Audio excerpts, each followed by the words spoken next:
Hey guys, Hawk here. Surprise, I'm alive, college is fun, and I'm a liar. So here we have my setup. I have everything built, and I do have most of the unboxings, if not all of the unboxings for all the different components, but I haven't put them up. Well, first of all, because of time, and with college and everything, it's a little bit hard to do editing and stuff. And there doesn't seem to be very many people interested in the unboxings anyway. So if you guys want to see any of these unboxings, let me know. I have a GTX 780, Sabertooth Z87, that's the new Haswell platform. I have an i7-4770K, which I did post that video up. A Cooler Master half XB case, a Samsung SSD, a Western Digital Caviar Black 2TB, which I don't have an unboxing for that, or the SSD because it's very up front and forward. But this video, you can probably tell by the title what this video is about. I have a blue fan, and this is a Cooler Master, just their standard 200mm fan. It's a really nice fan, it's pretty quiet. If you're hearing anything, it's not this fan. I guarantee it's the one in the back, which is actually a stock fan that this case came with. It comes in 3 different colors: black with no LEDs, clear with blue LEDs, which you see right here, and clear with red LEDs. So if you want one of those 3, it's best not to do this modification, just because it's easier to go out and buy them. They're normally $20. You can easily find them on sale now and again for $10 or even less. I picked this one up for like $8. But I no longer want blue LEDs. I actually didn't want blue LEDs going into this. I wanted white LEDs. Now I'm pretty sure I want white LEDs. At the very least I can try it. If I don't like it, I can rip them out and put in something else, or at the very least put in the blue LEDs again.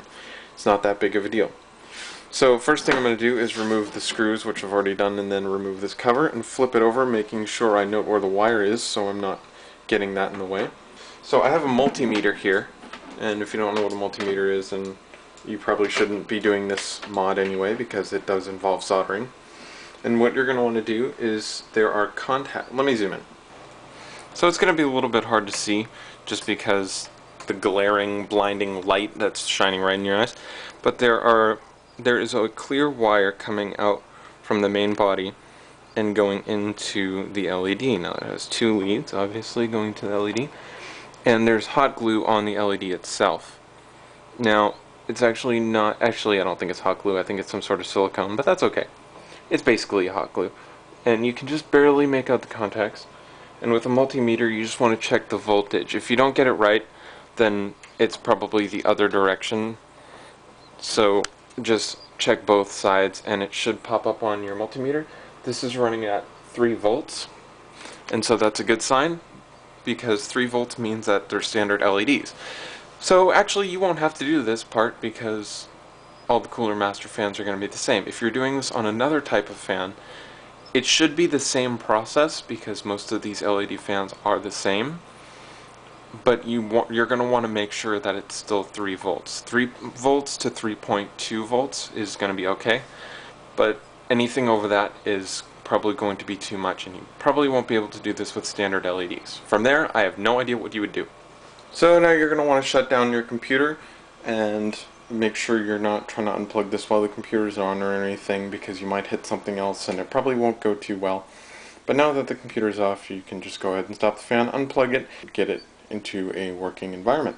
Okay, so once you have everything out and you have a nice working environment that you're not going to screw anything up, you're going to want to actually remove it from your place, and mine has 4 screws on here. So I'm going to remove these and I will be right back. And now that I have successfully removed that from my case, you want to make sure that you're paying attention when you actually put them back in, because the threads will have already been cut, and so when you're screwing it in, try not to force it back too much. If it's just as hard as when you initially screwed it in the first time you got it out of the box, you're not doing it right, because you're going to be cutting new threads and you don't want to do that. So just remember that. So now we can kind of take a little bit of a closer look. You can see the wires coming off there, and there's going to be a little cap of almost like hot glue, but it's more like silicone. Just go ahead and peel that off and we'll see what we're working with. And I found that the easiest way is to just peel off as much as you can with your finger and then take your screwdriver and poke it through the other side. Now, if you have a fan that doesn't have the hole on the other side and it's just flush, I have no idea what to do. If you use a knife, be very, very careful because you don't want to damage either the fan, the LED, or the wires. So after you get one of them out, go ahead and pop all four of them out. Or if you just want to make sure that you're doing this correctly, which I'm actually going to do, just pop one out and we'll work on one soldering and then make sure that it's good, and then everything will be fine. LEDs everywhere. So you have quite a few choices online. You have yellow, you have, what is that, blue, red, here's some white, green. This is actually UV, it's purple. Now UV isn't going to be quite as bright as any other LED, but if you had some reflective material on there, or glow in the dark, or UV reflective something inside your case, then that'll probably be a good option. Not going to use it in mine because it won't be that bright, and that's not what I want. Keep in mind that all purple LEDs are UV. There are some out there that say that it's purple and not UV. That is a lie. There's no such thing as a purple LED unless it's RGB.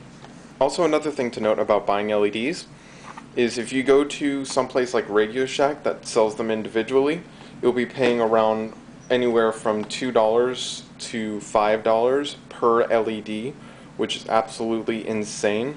I really recommend going somewhere on Amazon or eBay and getting them from there, because you can get a box of 50 for about $5. So either way, you'll have more for the future with any other projects, but I just can't recommend enough buying them online as opposed to getting them in Radio Shack, because you'll probably end up spending somewhere around $10 to $20 in just LEDs.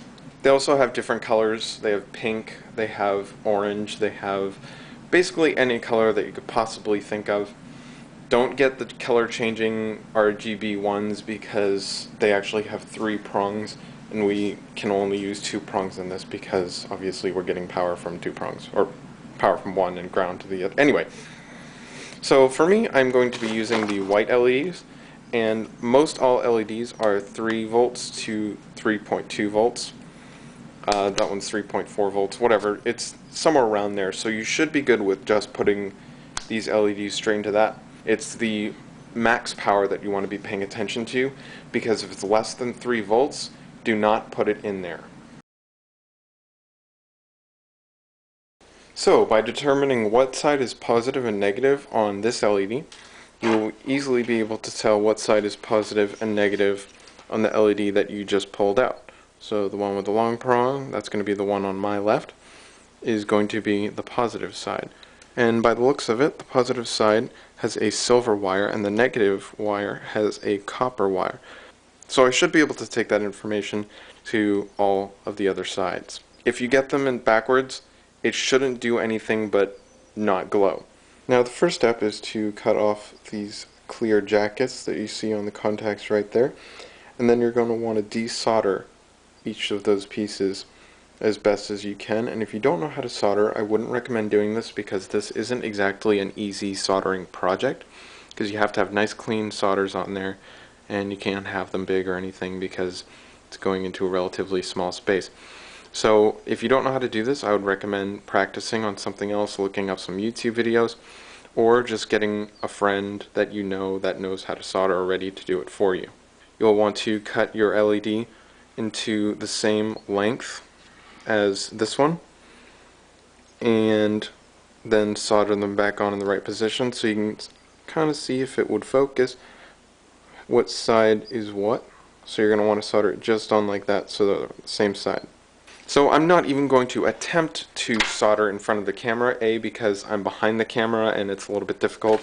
Can't really come to the side and all that kind of stuff, because I'm going to mess something up and I need to be relatively close. So I will be back with my first LED soldered. And there we have 2 beautifully fashioned solders on one LED. Okay, it's not the best, you can see a little bit of burning there, but hey, if anything, it proves that you don't have to be an electrician to do this. Now you can be fancy and put heat shrink tubing on there. I chose not to, because I'm putting hot glue on here anyway, and I figured I'd just dab a little hot glue on there just to keep everything clear, because I only have black, and that's going to be fine for me. So I'm going to test this one LED by plugging it back into the computer, and we'll see how that goes. Okay, so this is the modified LED down here, and I'm going to fire this up for the first time, hopefully not catching any of my fingers. And that is a good sign. Even though you can't see it because all the blue is washing it out, I can clearly see that this one right here is very white, and it looks good. I'm really happy with it. It looks more white in real life than it does on here. Once I change out all these, I'm sure that you'll be able to see it too. So I'm going to turn off my computer and do that for the rest of them. Okay, so now that you have all of the LEDs done, I would go ahead and test this on the computer first, but I already have and everything works good. So you're going to want to put a dab of hot glue. I'm using low temp. You can use high temp, but I think it's just safer to use low temp. It's no problem. Put a dab of glue right there to hold the LED in, and then what I would do is, if you didn't use sleeving, just go ahead and cover all of these right here. Now obviously you don't want these touching ever, so just like that. But if you do cover the wires like that, make sure that you never want to move this again, because you would have to chop the wire above where you just glued, because there's no way you're getting all that glue off ever again. At least not all of it. So now that you have everything together, you can go ahead and start screwing this back in again. Make sure that you're careful about where the threads are, because you've already done it. And I'm going to screw all these in, and I will be right back. So it's a little bit dark, but I have that way on purpose so you can see the LEDs a little bit better when I turn on. So firing it up, and there it is. So here is the before photo, and here is the after. Looks pretty good. I'm really happy with how that came out. So you can see that that looks mighty nice. You can see the logo in there and Corsair, maybe not. So if this wasn't blindingly obvious, if your fan comes with any kind of warranty, this will void the warranty because you are messing with the electronics and opening up, and obviously this is going to void any kind of warranty. Now it's not that big of a deal for me because this fan, I got this fan for $8, but if you have something expensive like a Noctua, I would not recommend trying to mess with it. Those don't even have LEDs, so I don't know why you'd be messing with it in the first place. But any expensive fan, I would entail caution, because you will void the warranty and you could potentially ruin your fan. Now if you hurt yourself during this, cut yourself, burn yourself, whatever it may be, I am not responsible. This is your modification. I am simply showing you how to do it.